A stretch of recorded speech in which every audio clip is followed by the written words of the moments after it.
आर्यन आणि जाऊबाई हे असे वेड्यासारखे का करताय चला तुम्हाला पुढे सांगते. हा व्हिडिओ आहे कोजागिरी पौर्णिमेच्या दुसऱ्या दिवसचा. याआधी आम्ही कोजागिरीचं कधीच दूध बनवलं नाही. आर्यनची कालपासून खूप इच्छा होती, म्हटलं चला आपण मुलांसाठीच करतो. मग इथे सुरुवात केल्याबरोबर इथे आर्यन डॉली की चायवाला बनला. त्या दुधासाठी मसाला घरीच बनवला. थोडेसे काजू, बदाम, पिस्ता असं साहित्य घेतलं आणि आम्ही दोघी लागलो कामाला. ते दूध बनवत असताना आम्ही भरपूर अशी मस्ती केली.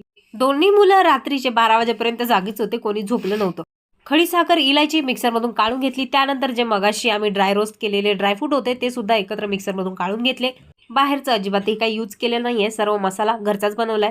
त्यासोबत थोडंसं जायफळ, थोडंसं दूध आटल्यानंतर त्यामध्ये तो मसाला ऍड केला. दूध फिरवण्यासाठी सर्वांनीच थोडी थोडी मदत केली. मिस्टर, आर्यन, मीनू, मी. त्यासोबतच त्याच्यामध्ये थोडीशी दूध पावडर सुद्धा मिक्स केली आणि साखर. दूध इथे तयार पण नाही तरी आम्ही ग्लास घेऊन तयार. त्यावर जाऊबाई म्हणाला घर बसायाने लुटेऱ्या हाजी. दुधाचा पातेला घेऊन आम्ही बाहेर काय आलो, चंद्र गायब. चंद्र येईल या आशेमध्ये जाऊन कपामध्ये दूध टाकून ठेवलं. चंद्र काही आलाच नाही. आर्यन त्याला खूप बोलवत होता आणि आमच्या जाऊबाई तर ढगाला म्हणत होते तू जा जा चंद्र आ. चंद्र जायचा यायचा असं करून शेवटी 12 वाजले आणि उद्या आर्यनचा पेपर सुद्धा होता. आर्यनला म्हटलं तू पिऊन घे आणि झोपून राहा, वाटल्यास आम्ही इथे दोघी थांबतो.